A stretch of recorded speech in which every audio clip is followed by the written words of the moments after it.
Previously on the making of A Sire. After posting the fastest time in the trials for the Rainbow Futurity, Cyber Attack ends up running a bang-up second-place finish in the Grade 1 $1 million Rainbow. And the finish line comes and we end up second. But you have to take the defeats. So I'm watching him come back and I see a little something's wrong. He's grabbed a quarter. We get him back to the barn and wrap his foot up, and he had cut his foot a little bit. So we needed to do the right thing, and the right thing was we healed his foot up, because that's what the best thing for the horse would be.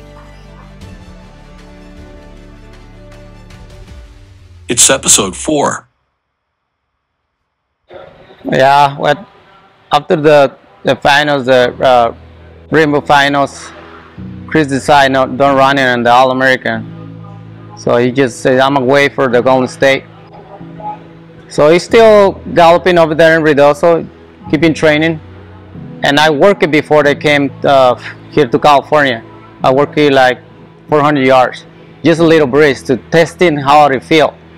And it feel better. And I told Chris, I think it's ready. So I said, okay, so he came to California. After the 2 weeks, decided Chris to work the horse in the lights, you know, let him see the lights a little bit. Once we got to California with Cyber Attack, we worked at night like we had planned. And believe me, we planned weeks ahead of time. And everything is orchestrated. It's not just fly by night. And I work at 3:50 in the night. Work awesome. Real awesome. I told Chris, I think he's gonna like this truck, you know. We enter the trials.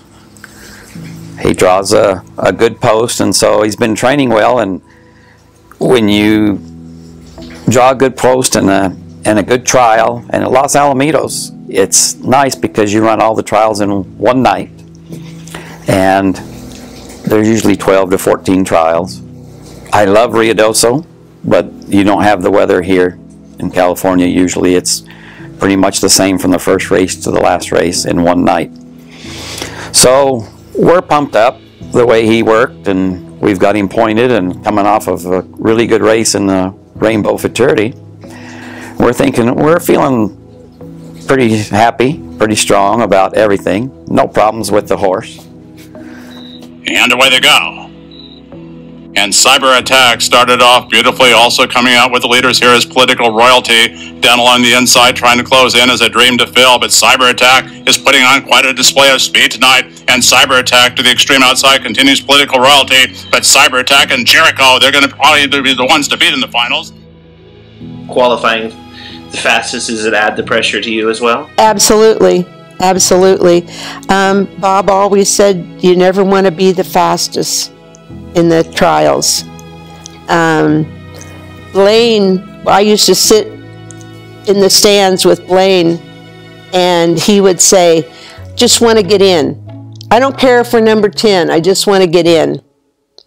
And because I would be nervous having a horse in the trials, and he says, we just want to get in. So I always had that anticipation. I want to get in. Don't have to be the fastest, because I think that puts a lot of pressure on the horse too. Put the saddle on him and he was standing nice and quiet. And it's important at Los Alamitos to try to keep him as calm, well, anywhere, but I mean, Los Alamitos has an indoor paddock and they tend to get a little hot.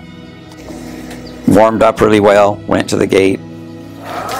Broke super. Was the first time we really saw a burst of speed in the first jump out of him, and he was gone. By the time they went 100 yards, there wasn't even a race in that particular trial, and set the fastest time, which always makes me nervous, but it looked like he did it easy. So now we've got nerves to wait until the finals. Well, he qualified in the Golden State Million, and then he keep in training pretty good. I can say, like, then it was it was awesome. He was training really good. So going from the trials to the finals is kind of the same old thing, same routine, gallop, ice and bandages and standing them in the gate and those kind of things. No problems came up of any kind, which makes you nervous sometimes because you keep thinking, well, the other shoe's going to hit the floor. So it was an easy ride into the finals. We couldn't be happier. Racing! Cyber Attack is away quite well, together with political royalty. Party politics is barreling down the outside. Apolitical Jet running a strong race. It's Cyber Attack from party politics, then political royalty. Cyber Attack the leader from party politics out wide. They come to the line. Oh, party politics, I think, gets up to score over Cyber Attack. Party politics down the outside, the strongest in the last few strides. Yeah, he broke good. The last 100 yards, you know, I don't feel nobody in my side. You know, the 9, it was too out. And you know, you right here you can hit on the 6 times. So I already hit 6 times the horse. So I was just, you know, just riding, and I thought win the race, but I never saw the 9. I still think the horse feel that he win the race because he never saw the other horse outside, you know.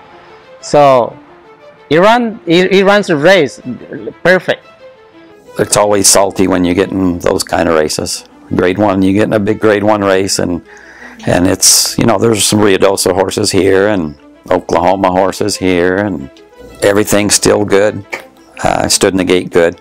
They kicked it, and he's gone like a rocket. And I'm thinking we've got this. And he got beat by a nose by party politics. And I was pretty down because when you watch it from the pan shot, it looks like we were in front all the way and they came and caught us. And that's what everybody was kind of trying to tell us, oh, you got caught the last jump. But actually, I felt a whole lot better. Now they have the drone angle. And from the drone angle, you could see that it was party politics and Cyber Attack the whole way. The problem was, for us, was we ended up probably, I would say, in the 3 hole by the time the race was over. Party politics was in the outside. They never really got to hook up or probably even see each other, and there was like a nose difference at the wire. I was a little crushed and down, not on the horse, but I told Nicasio the next day, I said, that was our race. I said, we had a chance to get the Golden State Million again, and I said it got away. And I was down because that doesn't happen very often, that you get that close, that good a chance. And for, you know, our next goal is a $2 million race, and it's tough. Not being down on my horse, but I just know the law of averages. That was our chance, was to win the Golden State. And I can still remember we went and galloped him, and we were jogging back, and I told Nicasio, I said, we basically, not blaming anybody, the horse or Nicasio or anything, but I said, that was our chance. You hate to get beat by an inch or so on a Grade 1 race like that for $1 million. That's too close for comfort. So you start wondering, and it's usually me, I start thinking about what could I have done different to make him better, you know. I start looking back. I honestly did tell them both, you know, they expressed that to me, and I said, you aren't the horse. You did what you did, and that we just got nipped. I didn't hold it against the horse. I didn't hold it against them.